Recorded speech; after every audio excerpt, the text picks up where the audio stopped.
Bismillahirrahmanirrahim. Assalamu alaikum students. I hope you all are fine. So students, unit 11 organic chemistry का आज जो हम topic study करेंगे वो है diversity and magnitude of organic compounds. So diversity and magnitude of organic compounds. There are almost 118 elements. 118 elements हैं जो कि अब तक डिस्कवर नॉन हैं. उनमें से ये जो एलिमेंट्स डिफरेंट तरह से कंबाइन करके कंपाउंड्स बनाते हैं, उनमें से 10 मिलियन कंपाउंड्स जो हैं वो ऑर्गेनिक कंपाउंड्स हैं, और ये बहुत बड़ी अमाउंट है. ये नंबर बहुत ज़्यादा है ऑर्गेनिक कंपाउंड्स का. अब इतनी ये जो डाइवर्सिटी है या जो मैग्नीट्यूड है ऑर्गेनिक कंपाउंड्स की, इसकी रीजंस हमारे पास 4 मेन रीजंस हैं इसकी. एक है catenation, isomerism, strength of covalent bonds and multiple bonding. ये 4 फैक्टर्स हैं जो रिस्पॉन्सिबल हैं for the diversity and magnitude of organic compounds. Catenation is the ability of carbon atoms. ये कार्बन एटम्स की एबिलिटी है कि वो लिंक करते हैं दूसरे कार्बन एटम्स के साथ, मींस के आपस में एक दूसरे के साथ लिंक करते हैं through covalent bonding. Covalent bonding के थ्रू कार्बन एटम्स एक दूसरे के साथ बॉन्डिंग में इन्वॉल्व होते हैं, बॉन्ड्स बनाते हैं, इनकी लिंकेज होती है थ्रू कोवेलेंट बॉन्ड्स, और इसके रिजल्ट में लॉन्ग चेन्स या रिंग्स जो बनती हैं, इस प्रॉपर्टी को हम कहते हैं कैटिनेशन. तो ये जो प्रॉपर्टी है कार्बन एटम्स की कि वो एक दूसरे के साथ कोवेलेंट बॉन्डिंग के थ्रू रिएक्ट करके कंबाइन करके लॉन्ग चेन्स और रिंग्स बनाते हैं, इस प्रॉपर्टी को हम कहते हैं कैटिनेशन. इसके लिए 2 मेन कंडीशंस हैं. फर्स्ट के वैलेंसी एलिमेंट की, जो एलिमेंट कैटिनेशन प्रॉपर्टी शो करता है उसकी वैलेंसी 2 या 2 से ज़्यादा होना चाहिए, मीन्स के 2 या 2 से ज़्यादा बॉन्ड बना सकता हो वो. और सेकेंड रीज़न ये है कि it must form strong bond. कौन से बॉन्ड स्ट्रॉन्ग होने चाहिए? जो एलिमेंट, उस एलिमेंट के एटम्स के बीच में जो बॉन्ड बनेंगे वो ज़्यादा स्ट्रॉन्ग होने चाहिए. जैसे कि कार्बन एटम दूसरे कार्बन एटम के साथ जो बॉन्ड बनाता है तो ये बहुत स्ट्रॉन्ग बॉन्ड बनाता है एज़ कम्पेयर टू वो बॉन्ड जो कि ये कार्बन एटम किसी और एटम के साथ बनाता है, लाइक कार्बन का ऑक्सीजन के साथ, नाइट्रोजन के साथ या बाकी एटम्स के साथ जो बॉन्ड बनता है तो उस बॉन्ड की जो स्ट्रेंथ होती है वो कम होती है, जबकि कार्बन और कार्बन के बीच में ये जो बॉन्ड बनता है ये बॉन्ड बहुत स्ट्रॉन्ग बॉन्ड होता है. सो ये एक प्रॉपर्टी होनी चाहिए उस एलिमेंट में जो कि कैटिनेशन की प्रॉपर्टी शो करता है. Why no catenation in silicon? Silicon जो एलिमेंट है लाइक कार्बन एलिमेंट, इनकी इलेक्ट्रॉनिक कन्फिग्रेशन सेम होती है. सेम इलेक्ट्रॉनिक कन्फिग्रेशन का ये मतलब नहीं है कि इनमें सेम नंबर ऑफ इलेक्ट्रॉन्स होंगे.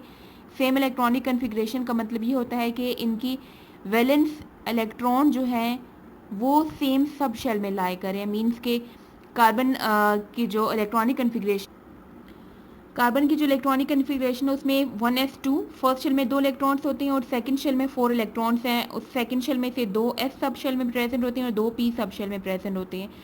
इसी तरह से सिलिकॉन के जो लास्ट इलेक्ट्रॉन्स हैं उनमें से 2s सब शेल में और 2p सब शेल में होते हैं. दोनों का ये जो n मैंने लिखा हुआ है यहाँ पे, ये n नंबर दोनों का डिफरेंट होता है, बट इनकी जो वैलेंस सब शेल्स होती हैं वो सेम होती हैं. दैट्स वाई यहाँ पे लिखा हुआ है कि सेम इलेक्ट्रॉन कन्फिग्रेशन. लेकिन इसके बावजूद silicon do not show catenation. Catenation silicon में नहीं होती. इसकी रीज़न ये है कि इसकी 2 रीजंस है. फर्स्ट रीज़न तो ये कि कार्बन कार्बन बॉन्ड हम जो है, जो कि कार्बन एटम सेम एटम्स के बीच में जो बॉन्ड है वो स्ट्रॉन्गर होता है as compare to silicon silicon bond. हमने एक कंडीशन अभी पढ़ी, 2 कंडीशन जो अभी पढ़ी थी कैटिनेशन की, उसमें से ये कंडीशन पढ़ी थी कि 2 जो एटम कैटिनेशन प्रॉपर्टी शो करता है वो उसके आपस में जब एटम्स में बॉन्ड बनेगा वो बॉन्ड ज़्यादा स्ट्रॉन्ग होना चाहिए, जैसे कि कार्बन का बॉन्ड है. लेकिन सिलिकॉन एटम जब आपस में बॉन्ड बनाता है तो उस बॉन्ड की एनर्जी बहुत कम है. यहाँ पे देखिए 200 है, जबकि कार्बन की केस में 355 किलो जूल पर मोल है. तो ये एक तो ये केस हो गया, रीज़न है. एंड सेकेंड रीज़न ये हमने पढ़ी थी कि अगर वो एटम जो कि कैटिनेशन प्रॉपर्टी शो करता है वो किसी और एटम के साथ, अपने अलावा किसी और एटम के साथ बॉन्ड बना रहा है तो वो बॉन्ड, उसकी एनर्जी कम होनी चाहिए. जैसे कि कार्बन ऑक्सीजन बॉन्ड जो है इसकी एनर्जी होती है हमारे पास 351, लेकिन सिलिकॉन ऑक्सीजन बॉन्ड की एनर्जी 452 है, जो कि इसके अपने एटम के साथ बॉन्ड जो इसने बनाया उसकी एनर्जी से भी कहीं ज़्यादा है. सिलिकॉन का ये वाला जो बॉन्ड है, इस बॉन्ड की एनर्जी ज़्यादा होनी चाहिए थी और ये कम होनी चाहिए थी, लेकिन इसमें इसकी केस में ऑपोजिट है. आपस में ये जो बॉन्ड बनाता है उसकी एनर्जी कम है और जो दूसरे आइटम के साथ ये बॉन्ड बनाता है उसकी एनर्जी हाई है. इसी वजह से सिलिकॉन, ज़्यादातर जो सिलिकॉन की अक्रेंस है वो in the form of silica और सिलिकेट्स है, जिसमें सिलिकॉन ऑक्सीजन के साथ बॉन्ड बना रहा होता है। सेकेंड रीज़न जिसकी वजह से हमारे पास large number of organic compounds पाए जाते हैं वो है आइसोमेरिज्म। ये भी प्रॉपर्टी है जो कि ऑर्गेनिक कंपाउंड्स में प्रेजेंट होती है। It is basically a phenomena, एक फिनोमेना है जिसमें कंपाउंड्स का मॉलिक्यूलर फार्मूला तो सेम होता है but they have different structural formula या अरेंजमेंट ऑफ एटम्स इसके डिफरेंट होते हैं। मीन्स कि जैसे कि हमने classification of organic compounds structural formula जो पढ़ा था, फार्मूलाज ऑफ ऑर्गेनिक कंपाउंड्स में हमने 4 फार्मूलाज पढ़े थे। उसमें से हमने मॉलिक्यूलर फार्मूला और स्ट्रक्चरल फार्मूला में हमने एग्जांपल पढ़ी थी ब्यूटेन की। उसमें ब्यूटेन का मॉलिक्यूलर फार्मूला सेम था, लेकिन जब उसके हमने 2 स्ट्रक्चरल फार्मूलाज बनाए थे तो दोनों डिफरेंट आ रहे थे। इसी तरह से तो ये जो प्रॉपर्टी होती है इसको आइसोमेरिज्म कहते हैं कि कंपाउंड्स का मॉलिक्यूलर फार्मूला सेम हो लेकिन जब उसका हम स्ट्रक्चर ड्रॉ करते हैं तो स्ट्रक्चरल फार्मूला डिफरेंट होता है क्योंकि अरेंजमेंट ऑफ एटम्स डिफरेंट होती है। और इनको हम आइसोमर्स कहते हैं। जो डिफरेंट इसके स्ट्रक्चरल फार्मूलाज पाए जाते हैं उनको हम आइसोमर्स कहते हैं। और ये जो पूरा फिनोमेना है इसको हम कहते हैं आइसोमेरिज्म। आपकी बुक में जो एग्जाम्पल मेंशन है आइसोमेरिज्म की वो है पेंटेन। इसका मॉलिक्यूलर फार्मूला होता है C5H10। इसके 3 आइसोमर्स होते हैं। फर्स्ट आइसोमर में देखें 5 कार्बन जो है वो यहाँ पे चेन के फॉर्म में अरेंज है, लीनियर चेन बना रहे हैं। और इस तरह से लीनियर चेन जो बनती है तो उस जो भी वो कंपाउंड होता है उसके नेम के साथ हम एन डालते हैं। एन का मतलब होता है नॉर्मल। जैसे कि ब्यूटेन 4 कार्बन की चेन बना रहे थे तो हमने उसके साथ एन ब्यूटेन लिखा था। इस तरह से ये पेंटेन है। पेंटेन में 5 कार्बन होते हैं। बाकी हाइड्रोजन आपने उसी तरह से अटैच करने हैं जितनी इनकी कार्बन की बॉन्डिंग कंप्लीट हो जाए। जैसे कि कार्बन एटम मैक्सिमम 4 बॉन्ड बनाता है तो आपने हर एक जगह पे देखना है पोजीशन पे कि कार्बन को कितने और बॉन्ड चाहिए, उतने आपने हाइड्रोजन लगाने। लाइक यहाँ पे कार्बन है, इसने इस साथ वाले कार्बन के साथ 1 बॉन्ड बनाया, इसको 3 बॉन्ड चाहिए तो इसके साथ हमने 3 हाइड्रोजन लिखे हुए हैं। ये जो कार्बन है यहाँ से 1 बॉन्ड यहाँ पे बना रहा है, 1 बॉन्ड इस कार्बन के साथ बना रहा है तो इसके 2 बॉन्ड कंप्लीट है, इसको 2 मजीद चाहिए तो 2 हाइड्रोजन है। सो इस तरह से लीनियर चेन जो है एन पेंटेन है। और अगर लीनियर चेन के साथ एक कार्बन के साथ एक कार्बन ब्रांच अटैच हो तो उसको हम आइसो कहते हैं। और क्योंकि ये पेंटेन का फॉर्मूला है इसलिए इसको हम आइसो पेंटेन कह रहे हैं। और इस तरह का जो स्ट्रक्चर होता है जिसमें सेंटर में कार्बन होता है और उस एक कार्बन के साथ 4 मजीद कार्बन अटैच होते हैं, इस तरह के स्ट्रक्चर को हम कहते हैं नियो। और क्योंकि ये पेंटेन का कंपाउंड है तो इसलिए इसको हम कह रहे हैं नियो पेंटेन। तो ये देखिए पेंटेन मॉलिक्यूलर फार्मूला तीनों का सेम है लेकिन स्ट्रक्चर तीनों का डिफरेंट आ रहा है। तो ये तीनों क्या है, ये आइसोमर्स हैं और ये फिनोमेना पेंटेन में पाया जाता है। इसलिए इसका मतलब ये है कि पेंटेन में आइसोमेरिज्म का फिनोमेना पाया जाता है। और यही वजह है कि हमारे पास इतने ज़्यादा ऑर्गेनिक कंपाउंड्स हैं, 10 मिलियन ऑर्गेनिक कंपाउंड्स इसी वजह से हैं क्योंकि मॉलिक्यूलर फार्मूला सेम है लेकिन उसमें हमारे पास उनके स्ट्रक्चरल फार्मूलाज डिफरेंट हैं, उनकी प्रॉपर्टीज़ वगैरह डिफरेंट आ जाती हैं। So number of isomers increase होते हैं with number of carbon increase. जितने ज़्यादा नंबर ऑफ कार्बन एटम होंगे उतनी ज़्यादा आइसोमर्स उस कंपाउंड के होंगे। जैसे कि ब्यूटेन में 4 कार्बन थे तो उसके 2 आइसोमर्स थे, पेंटेन में 5 कार्बन है तो इसके 3 आइसोमर्स हो गए। इस तरह से जैसे जैसे कार्बन नंबर इंक्रीज होगा उतनी ज़्यादा आइसोमर्स कंपाउंड के होंगे। थर्ड रीज़न है डाइवर्सिटी ऑफ ऑर्गेनिक कंपाउंड्स की, वो है strength of covalent bonds of carbon.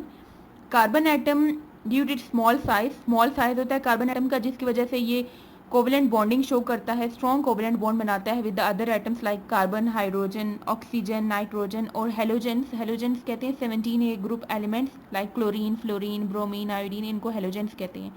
तो इनके साथ कार्बन जो होता है वो बॉन्डिंग कोवलेंट बॉन्ड्स बना सकता है।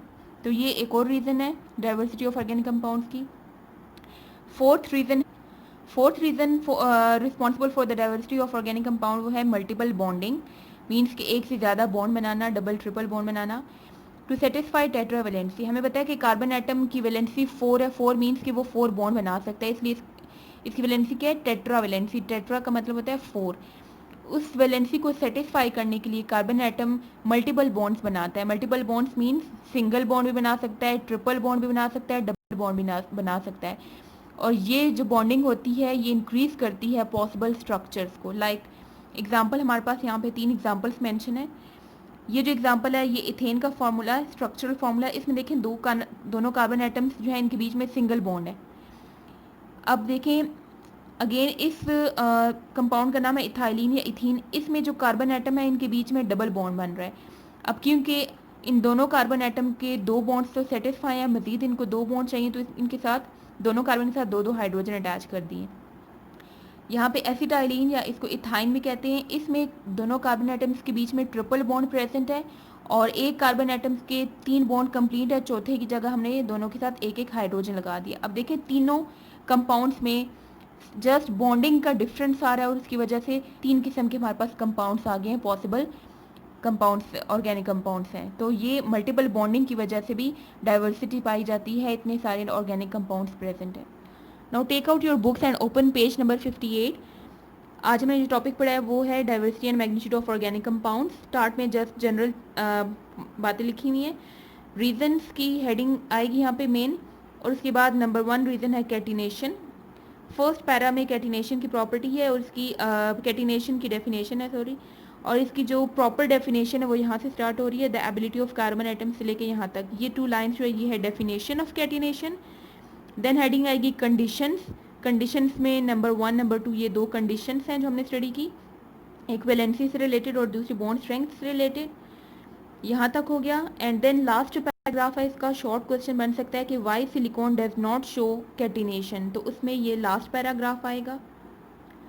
नेक्स्ट पेज नंबर 59 पे आइसोमेरिज्म है। ये जो 3 हाईलाइटेड लाइन्स है ये है डेफिनेशन ऑफ आइसोमेरिज्म। इसमें आपने थोड़ा एक लाइन ऐड करनी है।